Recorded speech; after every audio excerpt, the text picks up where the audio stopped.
praktis hadirin. Iblis itu makhluk yang paling alim. Itu makhluk iblis gak punya ketenangan sama sekali. Dia bangga dengan amal ibadahnya, dikeluarkan oleh Allah Subhanahu wa Ta'ala karena tidak ada ketenangan oleh Allah Subhanahu wa Ta'ala.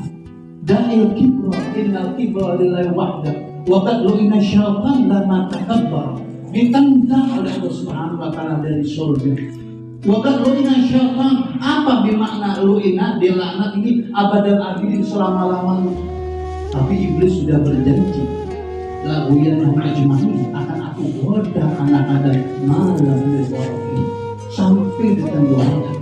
Kenapa mereka para aslam mereka aulia kita kok bisa menjadi kekasih Allah Subhanahu wa Ta'ala? Mereka selamat dari godaan iblis.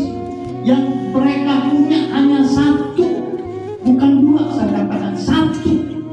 Diangkat derajatnya oleh Allah Subhanahu wa Ta'ala hanya satu. Apa yang mereka katakan? Kalau setiap mereka ketemu orang, mereka mengatakan anta khairun minni, ente lebih baik daripada saya. Itu aulia Allah. Bukan mengatakan aku lebih mulia daripada kamu, tidak.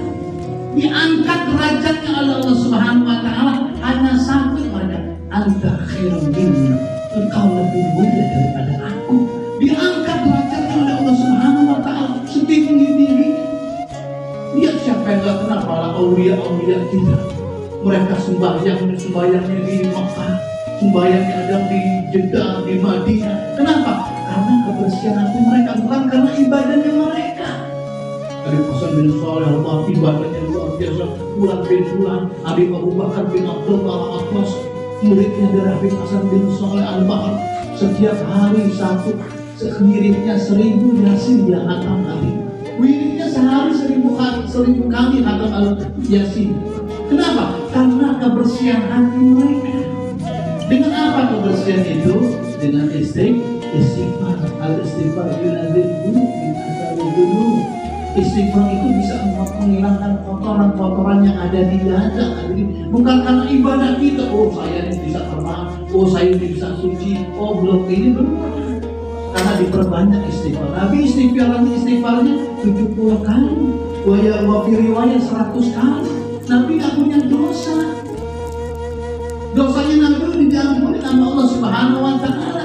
Lah kita yang banyak dosa, makanya jangan sekali-sekali kita meremehkan majelis seperti ini hadirin. Paling-paling maulid dunyanya Habib Husni, paling-paling Yasin, paling-paling baca ratib. Berapa banyak orang yang hadir maulid diinsafkan hatinya oleh Allah Subhanahu wa Ta'ala. Jadi istighfar. Berapa banyak orang kalau masuk ke masjid jadi tobat. Apalagi kita hadir di majelis-majelis ilmu, bacakan maulid, bacakan Yasin, dibacakan Ratibul Haddad, Ratibul Aqdas. Ini bagaimana kagak mulia ini majlis anti. Ini semuanya malaikat kita kagak bisa ngelihat. Kenapa? Karena hati kita mahjub, tertutup. Coba kalau kita dibukakan oleh Allah Subhanahu wa Ta'ala.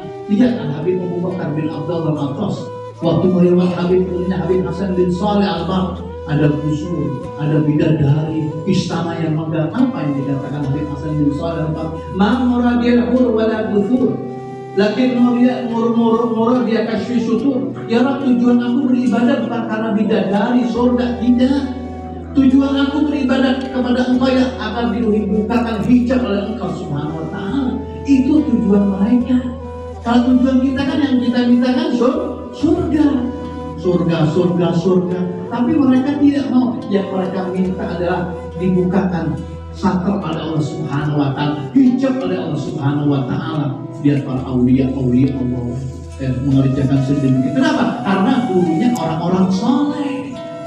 Rajulun soleh, bimali soleh. Kalau orang udah dapat guru yang soleh, insya Allah anaknya menjadi soleh, muridnya menjadi soleh. Begitu juga seorang ayah. Kalau ayah soleh, anak pasti soleh. Kalau bapak soleh, anak pasti jadi soleh. Alhamdulillah min zalik. Ciptakan di rumah menjadi anaknya orang tua yang soleh. Masuk ke rumah, assalamualaikum, cium tangan. Bahasanya bahasa baik anak-anak, bahasanya bahasa yang sopan anak. Jadi orang tua anak melihat bagaimana kepribadian orang tua di rumah. Orang tua sholat, anak bakal sholat. Lihat di Hadramut. Di Hadramut itu anak umur 3 tahun dibangun sama bapaknya, nah bangun. Yang masih 2 tahun, 3 tahun, 4 tahun dibangunin, mereka kagak ngerti bagaimana caranya sholat. Anaknya mau main, kayak mau bercanda, kayak mau lari-larian, kayak bapaknya ngapain? Bapaknya bukan benci.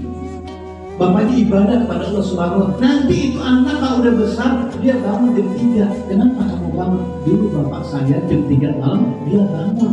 Makanya saya melihat bapak saya melihat ibu saya. Bapak saya bangun di tengah malam jam 3, saya juga malam bangun di tengah jam 3 malam.